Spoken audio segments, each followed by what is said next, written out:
So, jetzt nochmal von meiner Seite ganz herzlich willkommen zur internationalen Pressekonferenz anlässlich 50 Jahre R&T in Stuttgart, die wir im kommenden Jahr feiern und mit Ihnen gemeinsam begehen werden. Nicht die 50. Auflage, sondern das 50-Jahr-Jubiläum der Messe. Mein Name ist Bernd Münchinger, ich bin Geschäftsführer von Echo Public Relations, das ist eine PR-Agentur in Stuttgart. Wir betreuen zusammen mit der Landesmesse Stuttgart die Presse- und Öffentlichkeitsarbeit der R&T und ich habe die Freude, Sie heute durch diese Pressekonferenz führen zu dürfen. An meiner Seite sehen Sie Frau Astrid Ehm. Ich glaube, Sie haben sich gestern Abend ja oder heute Morgen schon alle auch bekannt gemacht. Die Kommunikationsleiterin der R&T. Frau Ehm, herzlich willkommen in Istanbul. Guten Morgen. Guten Morgen, Herr Münchinger. Guten Morgen und ein herzliches Willkommen auch von mir, meine Damen, meine Herren, von der internationalen Presse, von unseren Ausstellern und Sponsoren. Insbesondere begrüße ich die nationalen Verbände, den BVRS, Bundesverband für Rollladen und Sonnenschutz, den BVT, den Verband Tore, den ITRS, Industrieverband Technische Textilien, Rollladen und Sonnenschutz und das IFT Rosenheim, Institut für Fenstertechnik, sowie die internationalen Verbände, den AEPA, den Spanischen Verband für manuelle und automatische Tore, die ESO, European Solar Shading Organization, den OBEC Architektu, den Tschechischen Architektenverband, den Romazo, den niederländischen Verband für Jalousien, Markisen und Sonnenschutz und den UCCT, den italienischen Toreverband. Ja, Frau Ehm, also ich bewundere Sie schon mal, dass Sie das jetzt alles fehlerfrei aufgesagt haben. Das ist schon mal die erste herausragende Leistung des Tages. Ja, wir freuen uns und sind wirklich stolz darauf, dass wir Sie alle hier begrüßen dürfen. Rund 80 internationale Journalisten sind heute bei uns. Das unterstreicht natürlich auch die Rolle bzw. die Bedeutung dieser Messe als Weltleitmesse, Frau Ehm. Das ist absolut richtig. Wir sind stolz darauf, dass die monatelange Vorarbeit nun zu einem so bemerkenswerten ersten Höhepunkt mit Blick auf die Jubiläums-R&T geführt hat. Wir freuen uns sehr darüber, mit Ihnen allen gemeinsam die Pressekonferenz mit einem spannenden und abwechslungsreichen Nachmittags- und Abendprogramm zu verbringen. Ja, Sie haben es schon gesagt, es erwartet uns heute noch ein langer und ich glaube sehr spannender Tag. Dazu gibt es auch nachher noch weitere Informationen von meiner Seite. Aber wie sagt man so schön auf Deutsch, erst die Arbeit, dann das Vergnügen und deshalb steigen wir jetzt auch zügig in die Pressekonferenz ein. Ja, liebe Gäste, wir werden Sie in den kommenden 2 Stunden über alles Wissenswerte rund um die R&T informieren. Unsere Top-Experten und Vertreter der Messe Stuttgart blicken zurück auf 50 Jahre R&T, erläutern aktuelle Branchenkennzahlen und geben Ihnen einen Ausblick auf die R&T 2015 für Stuttgart sowie weitere spannende Zukunftsthemen. Selbstverständlich stehen Ihnen unsere Referenten für anschließende Fragen gerne zur Verfügung. Dankeschön. Ja, und weil wir so ein langes und anspruchsvolles Programm haben, steigen wir jetzt auch direkt ein. Wir freuen uns sehr, dass wir jetzt zunächst mal eine muttersprachliche Begrüßung hier in der Türkei, auch von unserem Geschäftsführer hier der Tochtergesellschaft MSAF, haben werden. Ich darf nach vorne bitten Herrn Hakan Gençolu, den Geschäftsführer der Tochtergesellschaft.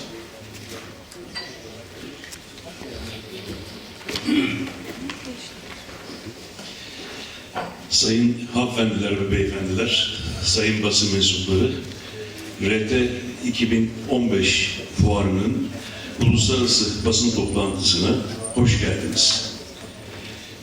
Bu RT fuarının 2015 senesi 50. yılına tekabül etmektedir. Bu önemli yarım yüzyıllık fuarın Türkiye'de yapılmasından dolayı firmam ve ülkem adıma Messe Stuttgart'a teşekkürlerimi sunuyorum. RT bir dünya markası. Bu dünya markasını dünyanın çeşitli ülkelerinde Messe Stuttgart düzenlerken Türkiye'ye de getirdi. Ve 12-15 Kasım'da Türkiye'de RT fuarını yapacağız. Bu RT fuarının Türkiye'ye getirilmesinde Mr. Kuremel'in şahsında Messe Штутгарt'a teşekkürlerimi, minnetlerimi sunmaktayım.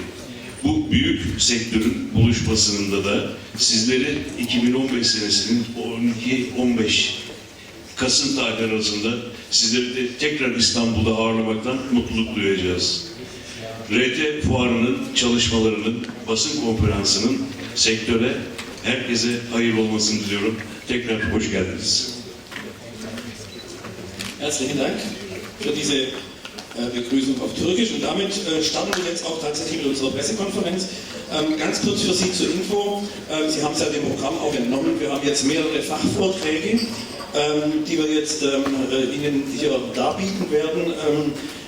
Zum Ende dieser Vorträge werden wir 2 Fragerunden haben. Ich möchte Sie also bitten, falls es zwischendurch Fragen gibt, die jetzt nicht den einzelnen Referenten zu stellen, sondern die für die Fragerunde aufzusparen. Und bevor wir zu den eigentlichen Fachreferenten kommen, freue ich mich jetzt sehr, dass wir internationalen Experten gewonnen haben, der uns jetzt in einem Impulsvortrag auf das Thema hinführen wird. Ich darf Herrn Peter Winters nach vorne bitten. Er ist Direktor Shading and Building Solutions bei Dixon Constant und Präsident und Chairman of the Board der ESO. Herr Winters, bitteschön.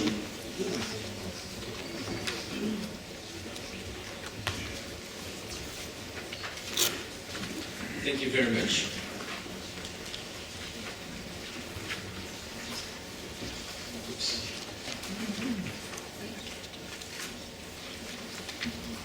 I won't touch it.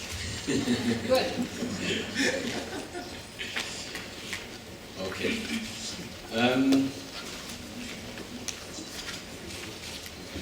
So the presentation will be in English for you.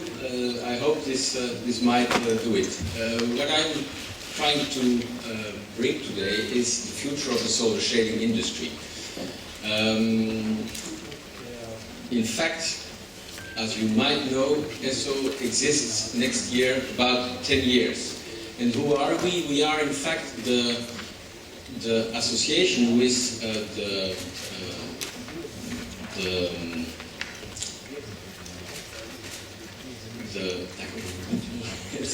presentations in German there, so I need to make a translation directly from German to English. I'm very sorry. It's in fact the organization which is made from all the European organizations in Europe. We have 16 members in Europe as associations, and we represent about 400,000 people in Europe. And turnover, and that might look a lot, but turnover of about 35 billion euros. This might look a lot, but it's including all internal, external, solar shading, roller shutters, even curtain systems. So this is a huge amount of money. The thing which is interesting there is that most of these products are all produced locally in Europe. So it's a lot of work, and that is what is interesting for the European Commission. We exist about 10 years, and what did we achieve in 10 years is bringing solar shading as an essential building technology. But today we are at a historic point in time where we could bring much more solar shading solutions to the future buildings and the future renovations. Because solar shading is absolutely essential. We will see how. What is the 3 main points for solar shading? First is in fact that we have an enormous impact on the light and the daylighting of the building, and therefore also an impact on the how much energy is used for artificial lighting. When you have good solar shading, you don't need a lot of artificial lighting a big part of the day. We'll see further on how this is important. The second part is that because when you use dynamic solar shading, we can have a very large impact on the cooling needs for buildings. And this is becoming a more and more important part for the future. We will see why. third part is when you use intelligent solar shading, it is also reducing the need for heating in the, I don't say the winter time, but in the time when you need heating. And so this is also changing because of the new building codes which are being used. Thing which is very important is that it brings us to a better indoor quality, indoor living quality, and that this is also very important for the outdoor expansion area. So we have, from the one side, we have building technology, from the other side, we are also moving with our technology to outdoor expansion solutions, which is very important. In Stuttgart, we will also explain how this is impacting the energy efficiency of buildings. This is a very large impact. We have made, in 2005, we have made a study where we proved that when you are using intelligent solar shading, that in fact you can gain 10% of all the energy which is used in buildings. This is a lot of energy. 41% of the energy is used in buildings, so if it's 10%, it's already a lot. In Stuttgart, we will present a completely new study where we will prove that it is much more than 10% if you use intelligent outdoor and indoor solar shading combined. In fact, when you see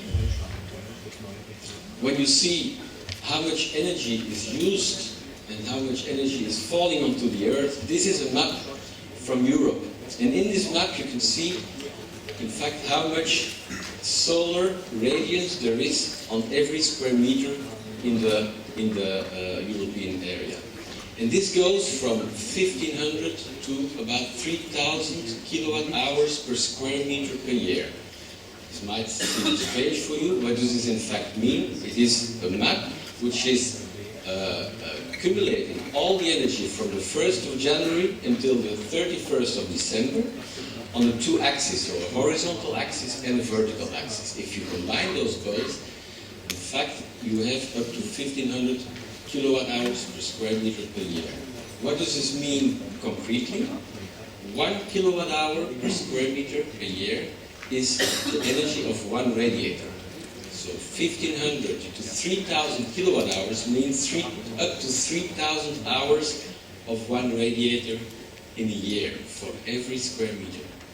So you can imagine that this is so much energy that if you don't manage this energy, we are going in the wall, as we say. So we are driving right into the wall in the future building solutions. And this is also why, when they were building the chart in London, even using a very good solar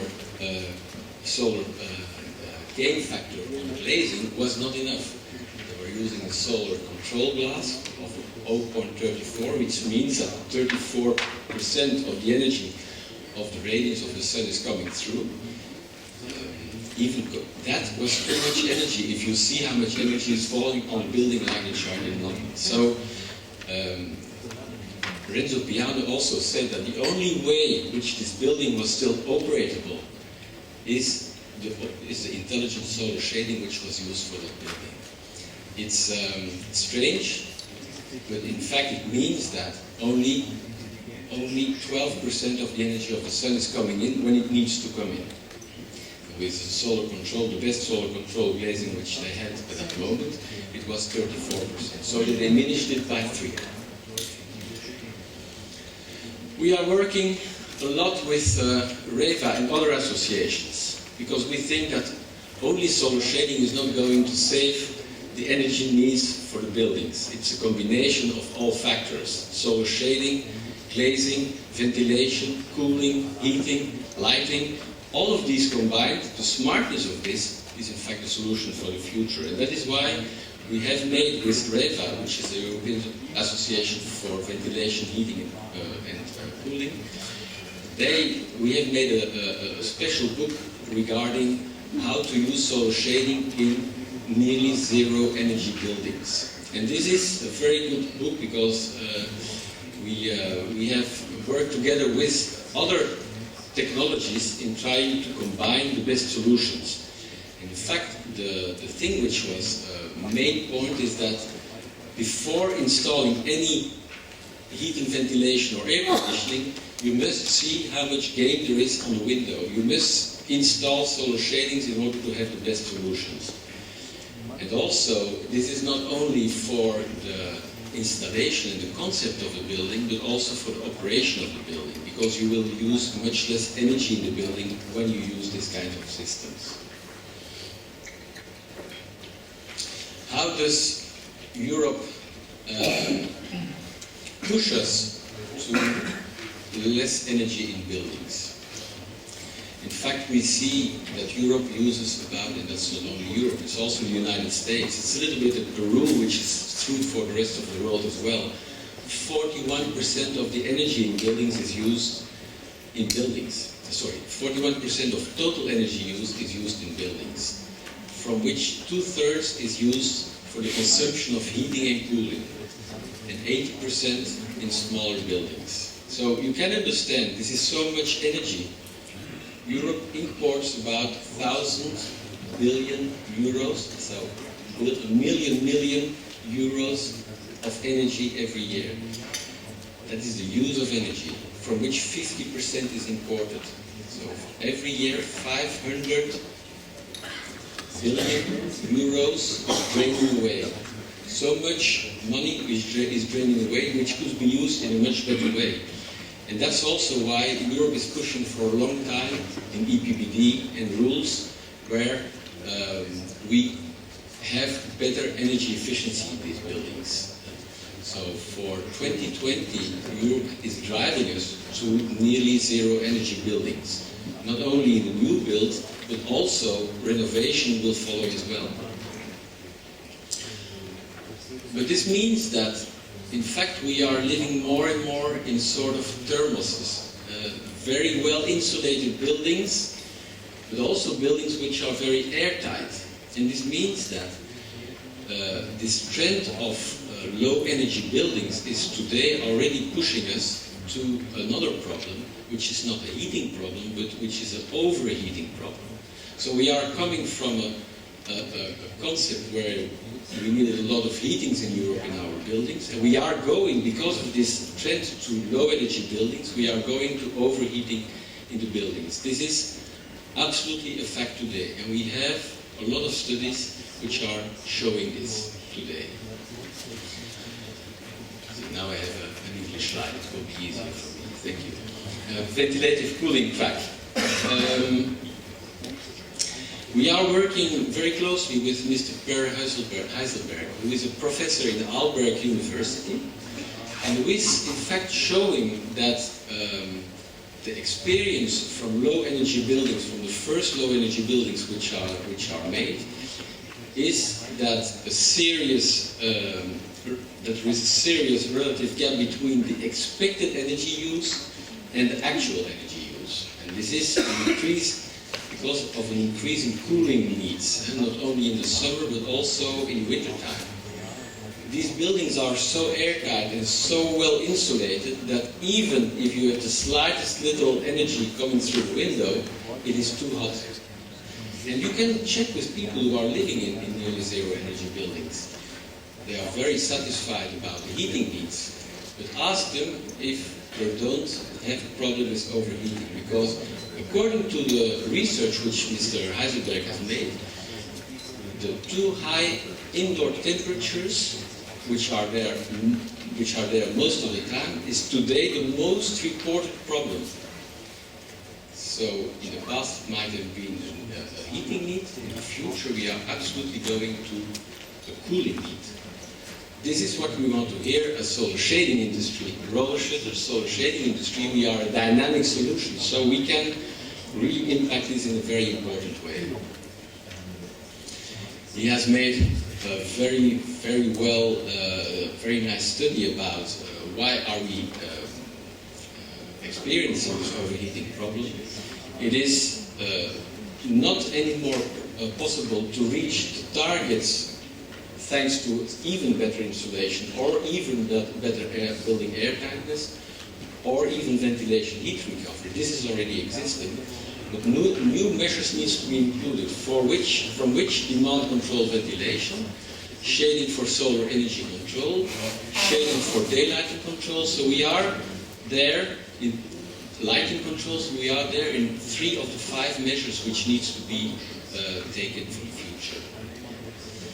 And this is also very important, that it needs the right control, it needs the right smartness, and that's something where we will need to work for the future. He has made an analysis of a typical office building, and in fact, when you have a passive facade, that is actually when you don't use dynamic solar shading. In fact, you see on this map, you see the different levels for 2010, 2015, 2020. These are the levels which Europe is pushing us into the building. So they are saying for 2020 we need nearly zero energy buildings. That's the green line you see there. But you see that even with the best measures, we can't get lower than the 2010 levels which are expected. Because of a passive facade. Because you don't regulate the sunlight. You don't use the sunlight in the right way. We have seen how much energy there is in the sun. And if you don't regulate this in a smart and intelligent way, we will never reach the line.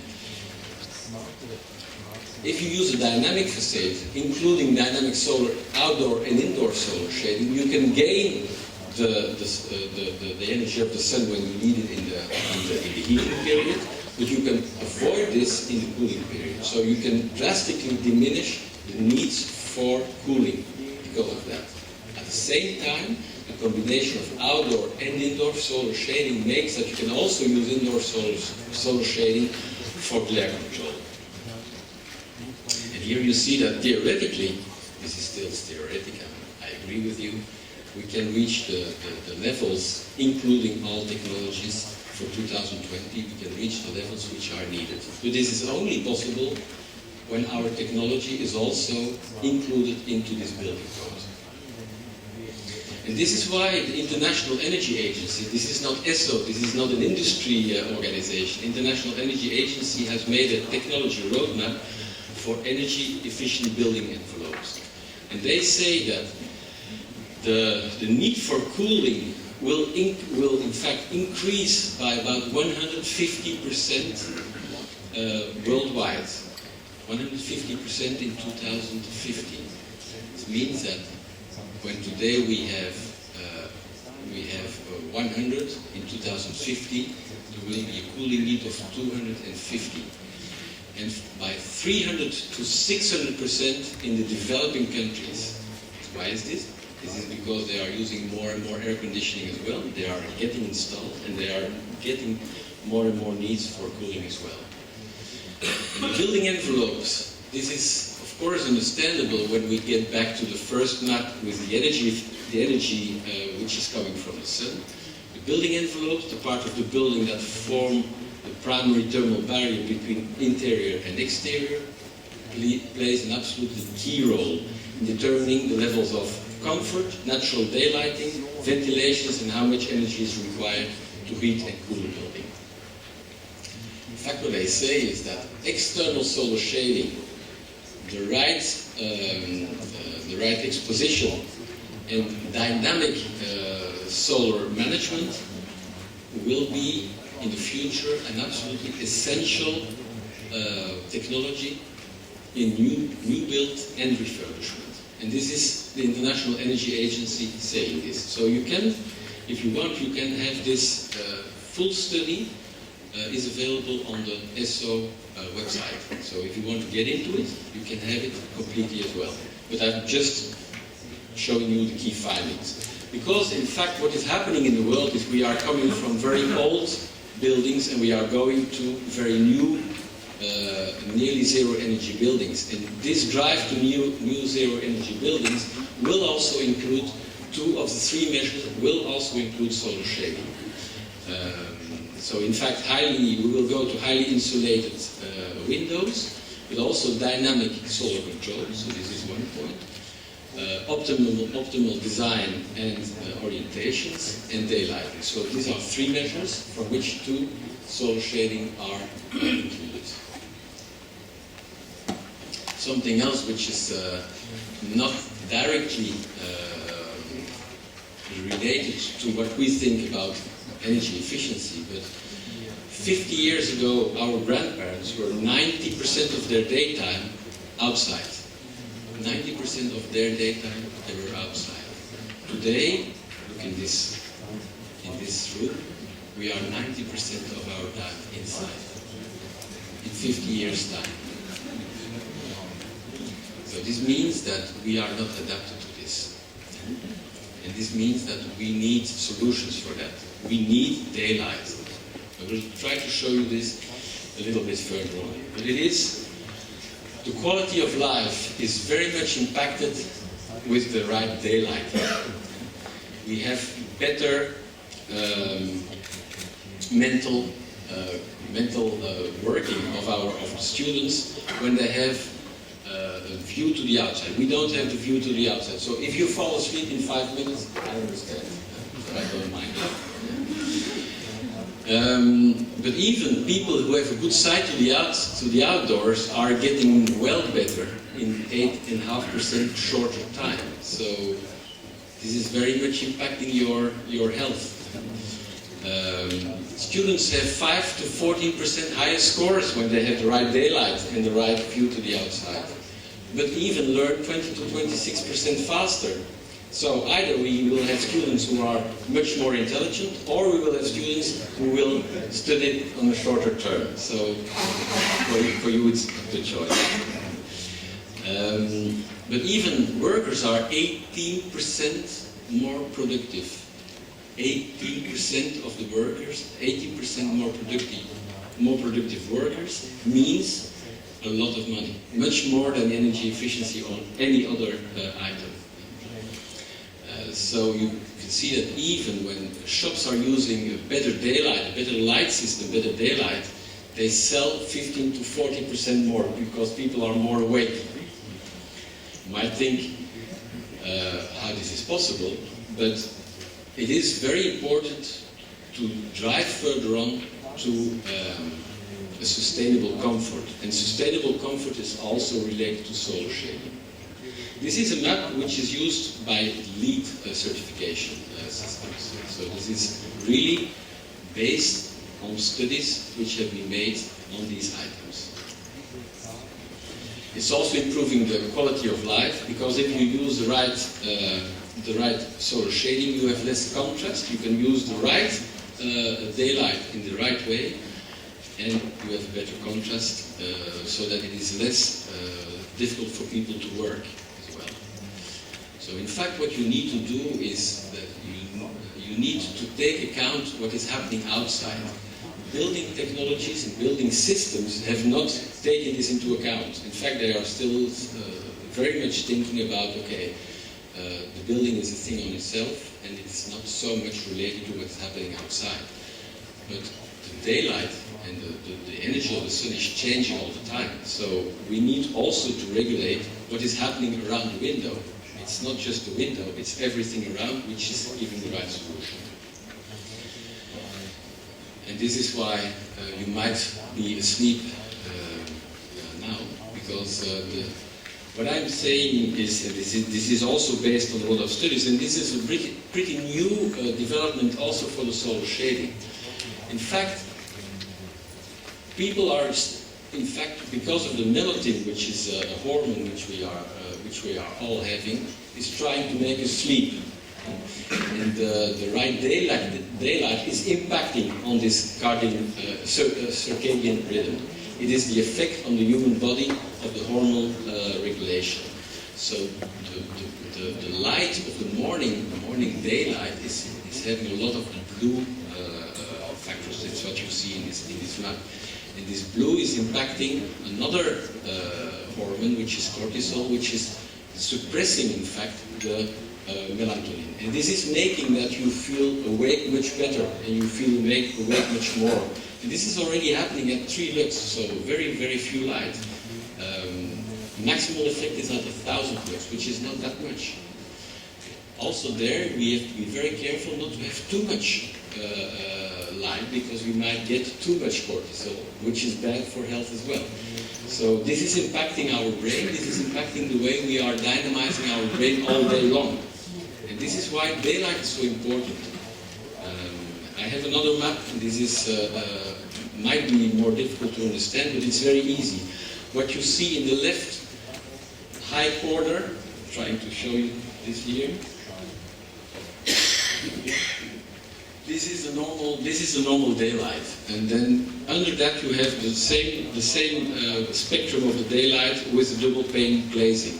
In the middle high you have the same with solar shading outdoor, and under that the same with solar shading indoor. You see that solar shading is not impacting in a very large way the daylight spectra.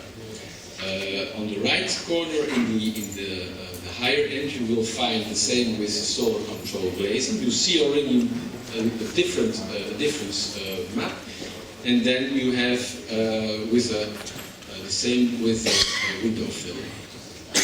Underneath you find the three which you have are artificial light. So you see that artificial light is not at all the same as the daylight, and this is very important because it's impacting our brain. The spectra of artificial lighting and monitors is very different from the spectrum of daylight. So this is impacting our brain. Just saying this, showing this in a map like this here. This is also important because solar control glazing is also blocking much more of the normal daylight.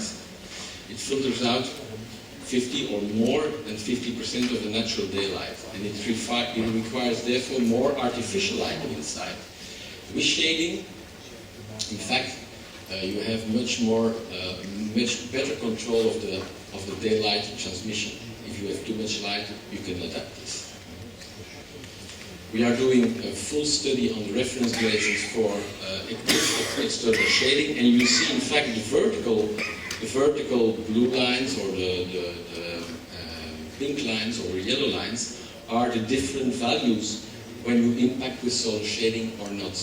Of course, glazing is a fixed value. It's not a dynamic value, and this is why solar shading can impact in a very positive way, not only the G value, gain value, solar gains, but also the U value. Because in fact, the ideal solar shading is a solar shading where you have flexible G value, going from almost 0 to almost 1. Almost 0 in the cooling period and almost 1 in the heating period. And because of the dynamism of what is happening outside, this needs to be permanently adapted. So we are going from solar shading products today to solar management. This is a dramatic change also for our sector, because dynamic solar shading, including internal and external solar shadings, are using the energy of the sun in the heating period and in fact regulating the cooling period as well, because you have much less solar gains if you want. So in fact today it is acknowledged, and that's after 10 years ESO. That's not only because of ESO, it's because we are working in a very good way together. Today we are going from solar management, from a solar product to a solar management concept. This is accepted as an essential building technology for the future.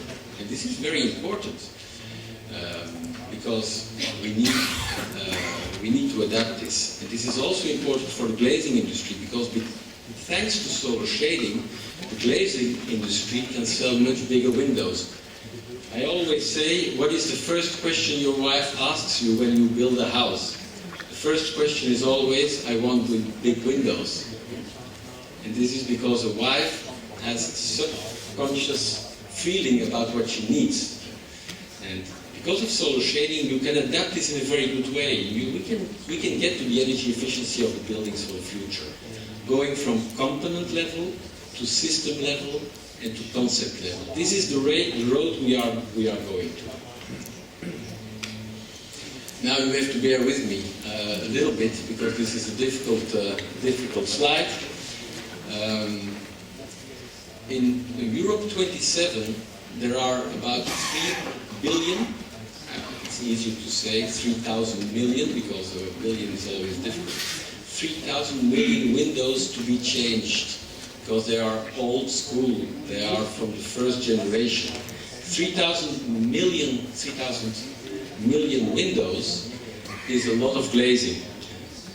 And if we want to change them before 2025, this means that we need, as a solar shading industry, to multiply our turnover by 10. Because 3,000 million windows is about 5,000 million square meters. If you have inside and outside solar shading, at all these windows, this is 10,000 million square meters of windows in the next 10 years to be replaced. This is the opportunity we have as a solar shading industry if we work in a good way together and if we bring smart solutions. Next to that, there is also the booming concepts of outdoor expansion, which are also very interesting. And the thing which we need to work on is quality and credible solutions which architects know that they are worth it. The chances are great, but we need still a lot of work to do. But it is absolutely possible.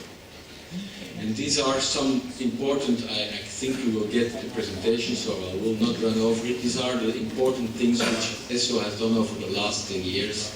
So I will not get into detail. I just want to thank you for your presentation. And it is important to know that we are working very closely with all the associations together in order to bring our technology as an essential building solution. And I think we can get there. Okay, thank you very much.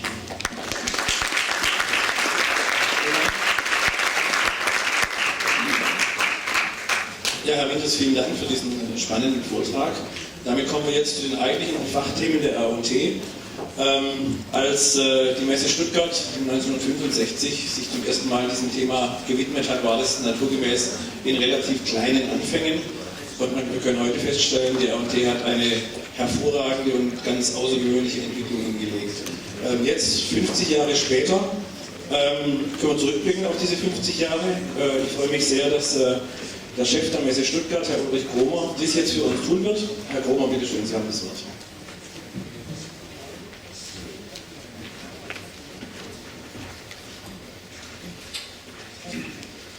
Dankeschön, Herr Münchinger. Einen wunderschönen guten Morgen, meine Damen und Herren. Schön, dass Sie hier sind und ich hoffe oder gehe davon aus, dass es Ihnen nach dem gestrigen Abend gut geht. Es wird ein weiterer Abend kommen. Sie werden noch einiges Tolles in dieser faszinierenden Stadt erleben.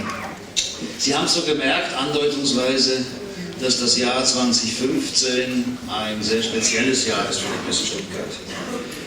50 Jahre R&T. Machen wir ein bisschen weiter. 10 Jahre R&T China, also in Shanghai. Die zweite R&T in Istanbul. Und, das ist für uns natürlich auch nicht ganz unwesentlich, 75 Jahre Messe Stuttgart. Also ein Jubiläum. Das alles werden wir zwar nicht heute feiern können, aber wir werden im nächsten Jahr mit Ihnen sicherlich noch das eine oder andere erleben. Denn so wie das Jahr 2015 ein sehr spezielles Jahr ist, für uns ist es natürlich auch ein spezielles Jahr für die R&T, die eine sehr besondere Rolle in unserem Portfolio einnimmt. Sie ist, das wissen Sie, das kennen Sie, die Weltleitmesse für Rolladentore und Sonnenschutz und sie ist eine der Messen mit dem höchsten Anteil an internationalen Ausstellern und Besuchern, sicher in Stuttgart, sicher auch in Deutschland, teilweise sogar in Europa. Dass wir heute hier sind, hat natürlich etwas mit unseren Freunden in der Türkei zu tun, in Istanbul, hat aber auch damit etwas zu tun, dass wir einen sehr beachtlichen Weg mit ihnen gemeinsam in den letzten Jahren beschritten haben. Die R&T kommt ins Best-Age-Alter. Und wir wollen mit Ihnen gemeinsam die nächsten 50 Jahre bestreiten, mindestens 50 Jahre und mindestens so erfolgreich wie bis dato. Mir obliegt es nun, Sie etwas in die Historie zurückzuführen oder Sie in die Historie zu begleiten und Ihnen die Entwicklung der R&T darzustellen. Und jetzt muss ich mal schnell schauen, wo die Fernbedienung ist. Oder wollen Sie es machen? Ah, gut, dann machen Sie es. dann bin zumindest ich nicht verantwortlich dafür, wenn es nicht klappt. Blättern wir 50 Jahre zurück, landen im Jahr 1965. Sie sehen es hier, zwei, drei, vier Personen sind dargestellt, angedeutet. Charles de Gaulle, Lyndon B. Johnson wurden in ihren Ämtern bestätigt. Der erste Mensch war auf dem Mond und Franz Beckenbauer begann seine Karriere beim DFB. Das heißt, er bestritt das erste Länderspiel. Hat sich einiges verändert in dieser Zeit, natürlich auch bei der RT. Alles begann in der baden-württembergischen Landeshauptstadt als ein ehrgeiziges Projekt. 1965 eröffnete die internationale Rollladenfachmesse R65 ihre Pforten. Und der Name besagt es, der Fokus lag ganz klar auf dem Thema Rollladen. Das Messegelände auf dem Killesberg war noch überschaubar und völlig ausreichend.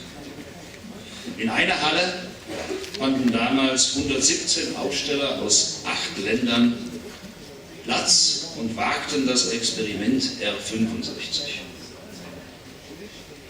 Stellte sich schnell als Erfolg heraus. In den folgenden Jahren breitete sich die Messe daraufhin nicht nur räumlich aus, sondern natürlich auch größenmäßig im Sinne von Anzahl und Ausstellern. 1969 wurden bereits 5 Hallen gebucht. Die Zahl der Aussteller verdoppelte sich bis 1971 auf fast 222. Im Fokus stand dabei, teilweise auch wie heute, der große Zuwachs auf der einen Seite und immer natürlich, und das ist die Eigenheit vom Messewesen, der persönliche Erfahrungsaustausch und das informative Fachgespräch zwischen Experten.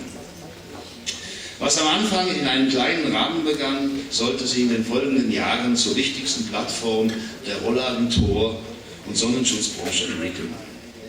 1971 zog die Messe bereits 12.000 Besucher aus 31 Ländern und 5 Kontinenten an. Ab 1979 wurde der Turnus geändert und die R&R, damals noch, heute R&T, wechselte aufgrund des Innovationsrhythmus der Branche in einen 3-Jahres-Rhythmus. In der Folge kamen die goldenen 80er Jahre, die in jeder Hinsicht auch für die R&T goldene Zeiten waren. Sie verzeichnete von Veranstaltung zu Veranstaltung einen Besucherzuwachs in der Größenordnung von 30% und, wichtig, neben den rein funktionalen Aspekten bekam